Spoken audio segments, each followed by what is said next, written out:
Hey guys, welcome to Podiatry Practice Mastery. In this interview, I'm going to be talking with Daniel about how he grows LinkedIn. But before, he asked me an interesting question about how I produce so much content.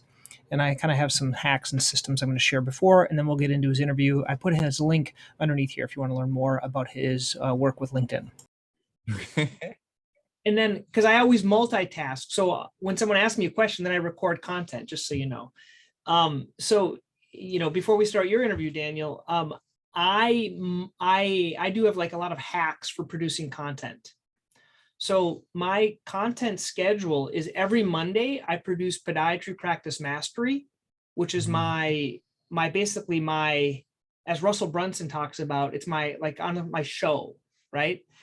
And then my podcast, I record that when I'm driving in my car. Really? So I record my podcast in my car, and then I don't eat. So I've been doing intermittent fasting for about 3 years. And so every lunch hour, Wednesday, Thursday, Friday, I use Calendly to schedule my interviews. Wow. And then basically I put the interviews both in video format on YouTube and then audio format in Anchor, and Anchor respreads it everywhere else. And then I use Fiverr to do my books design. I have the same person that designs all my books. And now they're starting to edit my videos to make them kind of, because my videos are kind of boring. It's just me talking. And so I have them to do that. So that's me. That's how I produce my content. Is that kind of what you were looking for? Yes, I understand that there's a whole system of hacks. I'm impressed. I'd be happy to share it with you. I'm all about sharing, and I'm hopefully today you're going to share some stuff about LinkedIn and your hacks for LinkedIn. With pleasure. So I will start because it's about you today. So hello and welcome to Podiatry Practice Mastery. My name is Don Pelto, and I have Mr. Daniel Alfon here, and we're going to be talking about LinkedIn. Welcome, Dan. Thank you very much. Thank you very much. I'm glad to be here. Yeah, so we reached out and I was looking at your profile, and you've done a lot of podcasts and speaking about LinkedIn. And tell me your interest in how you got passionate about LinkedIn. I received an invitation from someone I trusted back in 2004, early 2004, and I was curious about it. And after I started using it, LinkedIn helped me shorten my sales cycle. And then I became a lot more interested in it. And I started helping friends, and those friends became entrepreneurs or consultants. And at one point, I just realized that most of my revenues were arriving thanks to LinkedIn. And then I decided to specialize. Wow. And so this is a podcast that goes primarily to podiatrists or doctors. Is this something that doctors should be doing? Is this something that you see a lot of doctors doing? What's the benefit of doing it? Is it like Google My Business? I do, but do I really need other doctors? Should they be doing LinkedIn, and why? In some cases, that's a great question. In some cases, doctors are using LinkedIn, but not getting anything from it. So what I could suggest, that's not right. You get a lot from LinkedIn, and your presence on LinkedIn is impressive. But let's talk about the other doctors, okay? Not the listeners to your show, but just the other doctors, the ones that are less smart. It's being on LinkedIn, if you don't manage your LinkedIn presence, is not a good idea. You could simply delete your profile, close your account, and you leave. Or handle it professionally.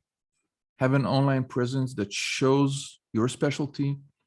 If you're in private practice for 5 or 10 years, you could show the world what is it that you're doing, your specialty, your courses, your books, your speaking engagement. And you could also try to think of LinkedIn as a way not to simply attract another patient, but to reach out to partners or to referral partners that could refer clients your way. And that may make a lot more sense than chasing someone who has a back pain and say, this is what I do, why don't you book an appointment? Yeah. So tell me your backstory, how it's really affected you and how you improved your LinkedIn profile. Did you pay someone? Did you just start adding different content? What's really worked for you well? It's trial and error. More error. That's my experience. Yeah, because sometimes we try to build some perfect idea in our minds of what it should be, and it's eventually only by trying that we see what happens. I was simply fortunate enough to try it when most people were not on the platform, so I managed to make a ton of mistakes. Really, all the mistakes in the world I've made using LinkedIn, and I learned from those mistakes. Going back to the profile question, who's your ideal reader would be the first question I would ask. What action would you like that person to perform once they visit your profile is the second. And lastly, are you providing them with information that is likely to convert them and reach out to you? These are the same mottos of direct response marketing, really similar, but just using it for LinkedIn. You're absolutely right. LinkedIn hasn't changed, the way we're wired. It's simply another tool, just like our parents may have looked at the phone or some other technology. It hasn't changed human behavior. So if some of our audience here could look at the business side of things and maybe target companies in their metro area and maybe offer them something, like giving a talk about exercising and diet and things that would enable them to grow their practice simply because the HR managers are on LinkedIn and they would be interested in happier employees. And do you find, now that's a good point. Normally, if we try to reach out to someone, we'll call a phone number or send an email to them, for example. And a lot of times we want to offer something of value, like a lecture, which is fun, or to do a meet and greet or something like that. Do you find that LinkedIn makes it easier to get through the doorkeepers, like those barriers? Are they more willing to reach out? And is it worth it to do that? I guess there's a bump up. I don't have the bumped up one where you pay to have infinite access. And who is that for? I don't think you need to pay for LinkedIn until you really use it on a daily basis and until you see the limits of the free account, because the free account is overwhelming and rich and confusing as it is. In other words, if you just went and paid LinkedIn for a premium account, you would not be able to really utilize it and leverage it well. Start with the free account, but use it. Spend time instead of dollars. And once you see what's under the hood, then you may decide you want to pay, but don't start with it. It doesn't make sense. Mm-hmm. And what LinkedIn certainly helps you do is go past the gatekeepers and find the exact person you'd like in that company or in that corporation. Whether you'd like to cold message them or do something else is a whole other topic, but you could simply follow them. Following someone is an action you can perform in 2 clicks. You could subscribe. That's a new feature. So say I wanted to see everything that you publicly shared on LinkedIn. I would go to your profile. I would look for the small bell icon. And when I click on it, it means that on my feed, on desktop and mobile, each time you publish something, I will see it first. And if I'm interested in you, that will enable me to act in a time-sensitive way. If you write something or publish something that I could contribute to, simply by commenting, I may be one of the first people to actually do this. With a busy doctor, how much time, can you give some hacks of, can I look at it maybe once a week for a half hour? Is that enough? Or do I need 5 minutes a day? And then how do I also know those that I'm interacting with, how often they look at it? Like I've messaged some primary care doctors. I was going through my list of referrals and they said, hey, they messaged me like 3 months later. Hey, Don, I hardly ever looked at LinkedIn. Hey, but thanks for the message. So how do you know if they're active? And then how often, how much time do I have to spend? Excellent. So I think half an hour a week is great if you do it consistently.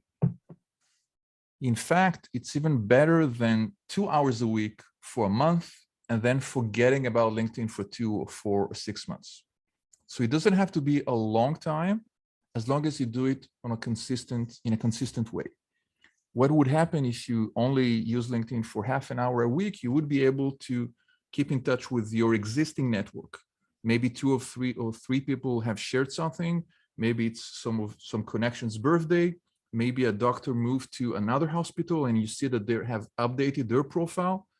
If you only spent 6 hours a day and then forgot about LinkedIn for 3 months, you would not see those updates.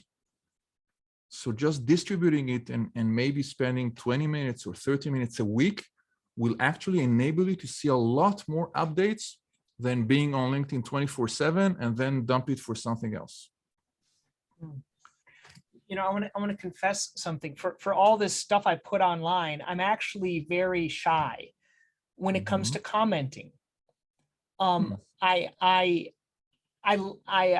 learned from others that I have to be a content producer, and I look at it once a week. I look at the comments, but I'm not one to say, hey, great job, congratulations for the promotion, how are you doing? It just feels uncomfortable. Do you have any, I mean, I'm sure there's other, if I'm like this, other doctors have, or other people are like this. Do you have any words to get over that? Or what do you do? Can I share a secret with you? Mm-hmm. Don't do it on LinkedIn. So say you saw something and you would have liked to comment, but you don't feel like it. Then if that person is a connection of yours, simply go to their LinkedIn profile, click on their contact info, grab their email, go to your email, send them a personalized message. There's a whole life outside of LinkedIn. I like that. And the secret is to know when to leave LinkedIn. As much as the platform is powerful, we don't have to stay there. We need to take from LinkedIn what LinkedIn can help us achieve, and then move to real life, real conversations with real patients, real partners. That's where our business can grow. That's where our practice can grow. I really like that. I like that. Can I give you a tip? You probably already know this, but if I take someone and I email them, if I emailed you, Daniel, and you don't know me from anyone, you may get back to me, but you probably get lots of emails. So my best tip is I use something called follow up then. Have you heard of follow up? So follow up then, I put it in the BCC line, blind carbon copy. And so I put in 2 weeks at followupthen.com. So when you don't reply to me in 2 weeks, it comes back to me. And then I send it back to you and I say, hey, you know, just seeing if you saw this. 100% of the time, everyone says, you know, yeah, I was too busy, I missed it, but thanks for reminding me. And that second email, I never need a third, because I remember them, but I don't remember them because I remember because I have a process. So you asked about processes. It's $5 a month I pay for it. Follow up then, a guy named Riley, I think it's Riley. He has it, and I interviewed him in the past too, but it's a great company. It's a great hack. It's like snoozing an email, and you're right, the follow-up is a lot, sometimes convert more than the initial email. But yeah, there's a whole topic we could discuss, and that, do we really need to cold message that person? Because you have a real life network and your audience has a real life network. One of the easiest things we can perform on LinkedIn is run a search, find someone we would be interested to reach out to, and then look at the names of our mutual connections.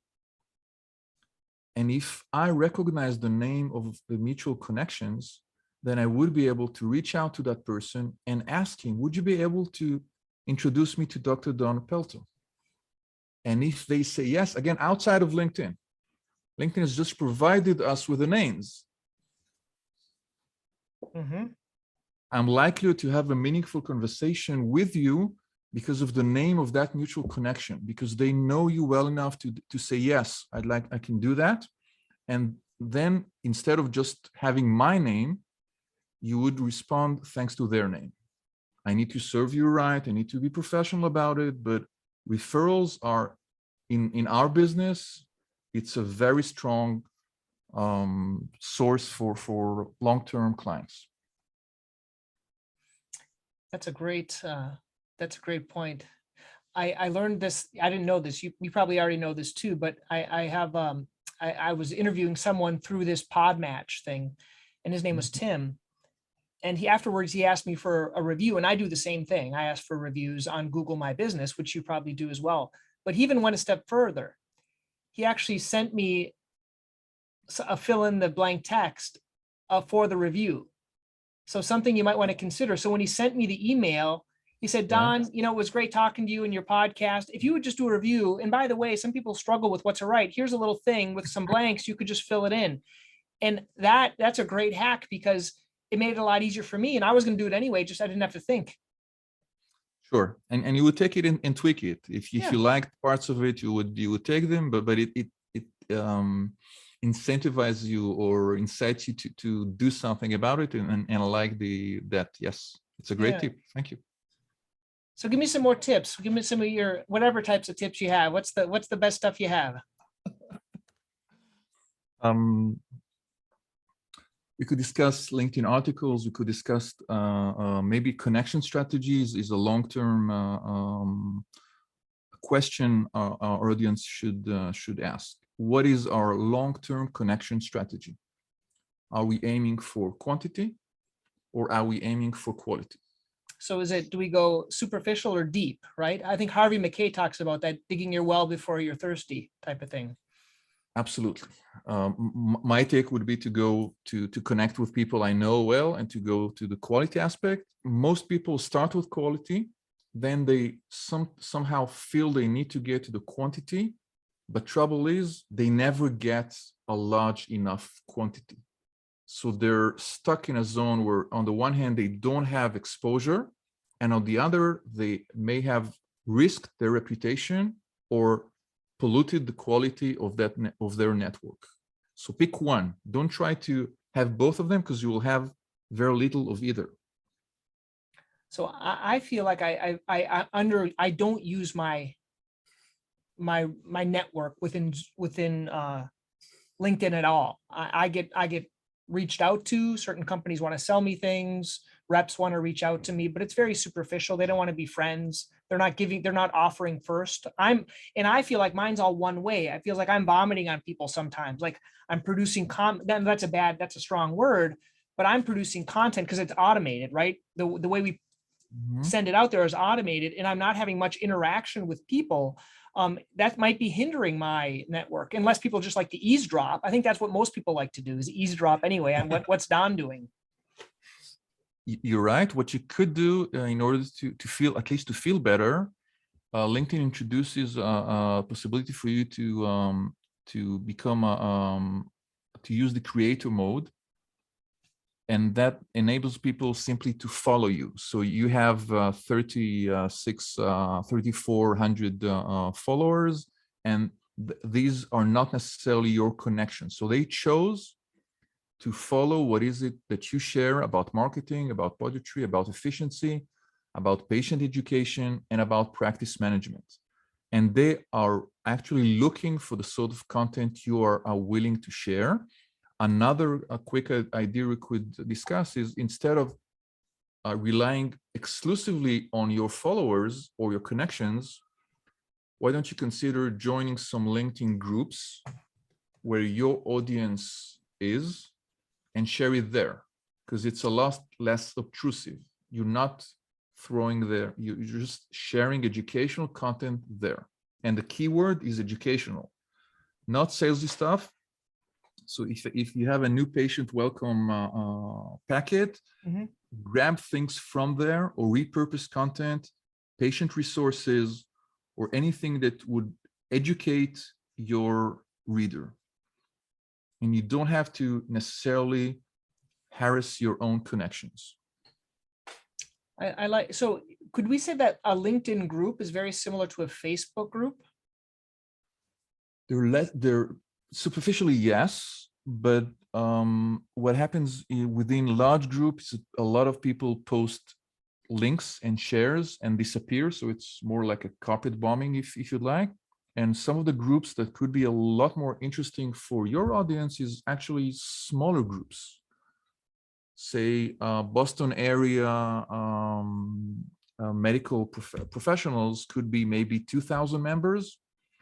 It's not a large enough group to attract spammers, but you could network there professionally. You could get referrals. You could bring more business through this group, and maybe find something based on your expertise. Again, not necessarily the largest groups. If the group is small, then a benefit you could have from it, you don't have to share anything. Just go through the list of names. And if there are 200 people there and you found 10 that are interesting, then it was worth your while. I like that. And I think for us that are, once again, busy doctors, the first thing I think of is when I join a group, I don't like to just join to join, because if I'm never going to look at it. So I guess part of my 10 minutes or 30 minutes a week could be looking at that group's posts and trying to provide value. Because I would be not interested, you're going to laugh, I wouldn't be interested in a podiatrist group. I would be interested in a podiatrist that like marketing group, or a direct response group, or a Boston direct response group type of thing. And I've tried those in I don't have Facebook. I do with my office, but I didn't find them. There's too much information. Like I get content overload sometimes. Like there's just too many posts, and then you get overwhelmed, and I don't like that. So I like your idea of a smaller group. That's good. If you'd like to go deep, then sharing something in one group once a week will take you 40 seconds. If you do it consistently, you'll get more exposure for your content. So don't try to dump 20 links in a day. Space them out and simply show as many people as possible a different resource that they would appreciate. Yeah. Daniel, what is your method for producing content in kind of your timeline? Because a lot of people that are listening, they're trying to produce content, whether it be on most of podiatrists are probably doing YouTube, maybe Facebook, things like that. How do you produce content? What's working, or what do you know of that works?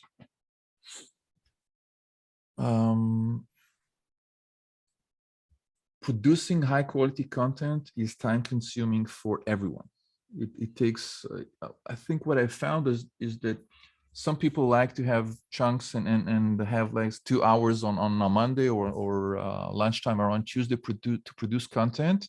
It hasn't always worked for me, but I find myself sometimes in the zone. Like I start writing something, and then I know I'm on something interesting, and I could go on for 2 hours and produce all the content I want for the next 3 months, because I have bullet points there. This could be produced into a video. This could be produced into a Q&A. This could be repurposed or rewritten as an article. This could go to my newsletter. So when you find your mind is producing great content, stop everything else you do and try to just jolt it down, at least the general ideas, and taking those ideas and producing the actual document makes it a lot easier on us, because it doesn't involve that deep concentration we need in order to come up with a great idea. If you have great ideas, stop everything and try to maximize that amount of time. It could provide you with maybe weeks or months of content down the road. That's excellent. That's excellent. And then do you try to produce like one piece of content a week? Is that kind of what you like to produce? Or is it some do one a day, some do emails to their lists? What works for you? I send one email tip a month to my list.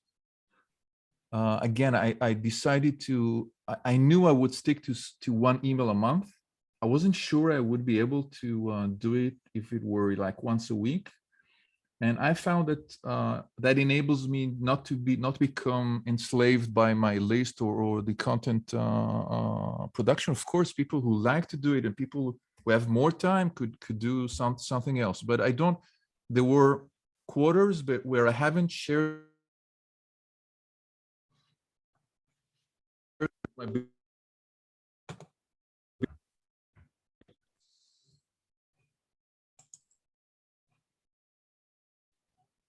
Sorry, we cut off there. You were saying there's some quarters. What, Daniel? I'm sorry. I think my mic. Okay, I'm sorry. There were months where I didn't share anything on LinkedIn. There were periods of 2, 3, 4 months I wasn't sharing anything on LinkedIn, and it hasn't hurt my business because, like we said, when there was something interesting, then we could do it outside of LinkedIn. I like that. Don't try to do what everyone is doing. It's not a popularity contest. Just ask yourself what's right. And if that enables you to strengthen your relationship with that person, then you don't have to do it on LinkedIn. Mhm. I like that. That's good. Well, I think we're finishing up here, Daniel. If people want to get on your list or kind of learn more about you or LinkedIn, what's the best way to do that? Thank you very much. The best way is to go to my website. That's danielalfon.com, Alfon. And please say you were listening to the episode with Dr. Don Pelto, and that will make my day. Great. Thank you so much. It's been a pleasure. Thank you very much, Don.